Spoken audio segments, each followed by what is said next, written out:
All right. Let's get back to my bench. Let's talk about some levels today. It's been an interesting journey for me. I live in the northeast corner of Connecticut, so we find some of these levels. Sometimes you'll find Stratton Brothers levels, which were early American level makers, mid 19th century. I had to go brush up my history to be sure, but in fact, Stratton Brothers was later acquired by Goodell-Pratt, which was later acquired by Miller Falls. So you'll find some of these levels in the area. Full brass bound levels are always nice. They're also always a little tricky to clean up. So the Stratton Brothers, interestingly enough, worked for the Springfield Armory, presumably during the Civil War years for the Union, and later started the Stratton Brother Company. One of the brothers sold the Stratton Brother business to a son-in-law in 1902, and it appears that Goodell-Pratt took it over around 1908. So here we have kind of a classic old Stratton Brother level with a skinny eagle, and there are 3 patent dates in there for the late 1800s. Here we have a Goodell-Pratt level that has a little hat tip with the skinny eagle and the registered U.S. patent trademark. And then we have, I would assume this would be a 1920 era Goodell-Pratt. And these are all, in order of what you see in front of you. Stratton, Goodell-Pratt, Goodell-Pratt, 2 mahoganies, a rosewood, which is really nice. With anything else, almost, the tinier levels are the ones that are more collectible. Miniatures are all the rage, so if you get a little Stratton Brother full brass bound, those are the really collectible ones. These are still great. Levels generally are kind of like the Rodney Dangerfields of the tool collecting world. They get no respect, and it doesn't mean they don't deserve it. What I found is you can find, unbound levels, and you can pick them up locally. Maybe people are asking 15, 20, 30 bucks, and maybe they're worth that ish if they're nicer. But the problem is that they're a little bulky, and you're probably going to spend 10, 15, 20 bucks to ship it, and it crosses that fine threshold where the level might only be worth what the cost of shipping also is. So immediately you get a double, in the value just to ship it somewhere. Some good friends of mine, Aaron and Danny, God bless them, just moved from their home in Woodstock, Connecticut, all the way down to Florida. It was Annie's grandfather's house. They built it on Roslyn Lake up in Woodstock. And when they're cleaning it out, they found 3 brass-bound levels, a Stanley Sweetheart 1093, 2 Goodell-Pratts. So this is the last of the 3 that I'm cleaning up, and I may just keep this one. I'm planning to go visit them in New Year's, so I'm trying to save and raise a little money to go down there. This one was interesting because it did have a broken vial. There's the old vial. These are very fine vials. They don't have a large arc, so they're very sensitive. I think they call that minutes. I've never replaced a glass vial in a level before. I'm a kind of a hand plane guy.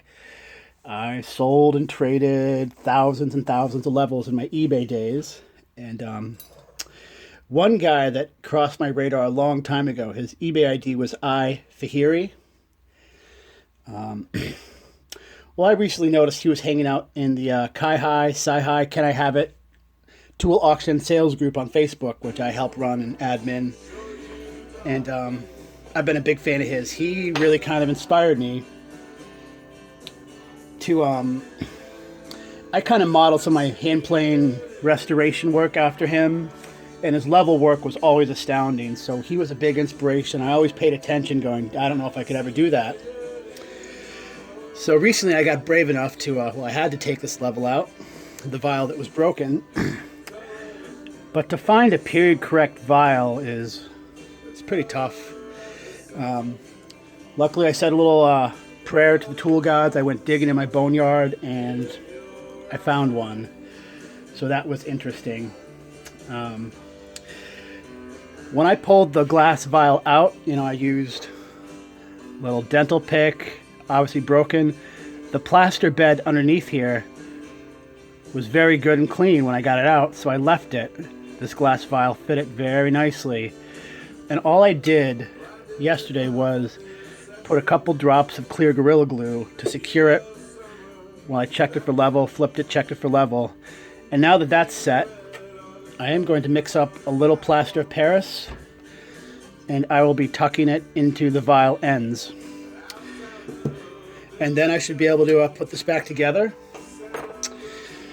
and decide whether to keep or sell. These two are definitely going for sale. This one, I'm going to keep it or ask stupid money for it, either or.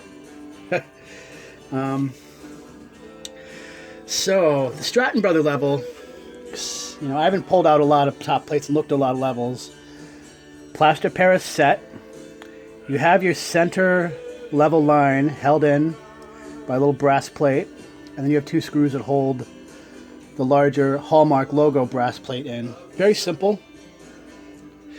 The Goodell-Pratts took it a little step further. Kind of a very unique, interesting, clever design. You have these two brass wires that mark where the center level is. They're held captive by two brass, almost cymbal cone washers that also holds your plate in. So it's kind of a efficient use of the screw space, I guess. Now, I wasn't going to talk about how I clean these up. It's going to try to keep a few secrets close to the cuff and the vest, but feeling cute, feeling like sharing. Might delete later, who knows. I use a sanding foam pad to start. After that, I moved to Sandflex pads. Now this is a medium, new in box. They sell a 3-pack. You can get them on Amazon for like 15 bucks. They're rubberized grit. They wear away, but they always expose new, fresh material. And these are awesome if you're working on older hand planes where you want to save a patina. Like for example, this Liberty Bell Transitional. This was all given a Sandflex treatment. And you'll notice it doesn't ruin the patina or strip the metal or leave deep scratches. It just, you have that control and fineness. So I go from the coarse, the medium to the fine on all the brass, and it polishes up quite nicely. You know, it is a little tricky getting into some of these spots. You can see that, you know, I don't plan on taking these out because they're in brass sleeves. They have these kind of finer brass wires that mark the plumb, and it's just a headache to bother. So you can use anything from a little dental pick to scratch out some of the grime. You can rip a piece of a foam sanding block or cut it off to get into a corner. I may or may not end up using this nail file that I cut the tip off of to get in. But something I've had in my little I have a box of slipstones and interesting profiles was this Diamond D Plastones. These are made in America by a company in Philadelphia, I believe. And they're kind of interesting because they're this flexible grit stuff. And so this is a good little thing to, you know, really get in there, clean out some of the parts. And it's just kind of patient, careful work. I think that's about it. Feel free to ask any questions, you know, drop in comments. Keep on collecting, curating, restoring, and loving old tools. And keep sharing your knowledge.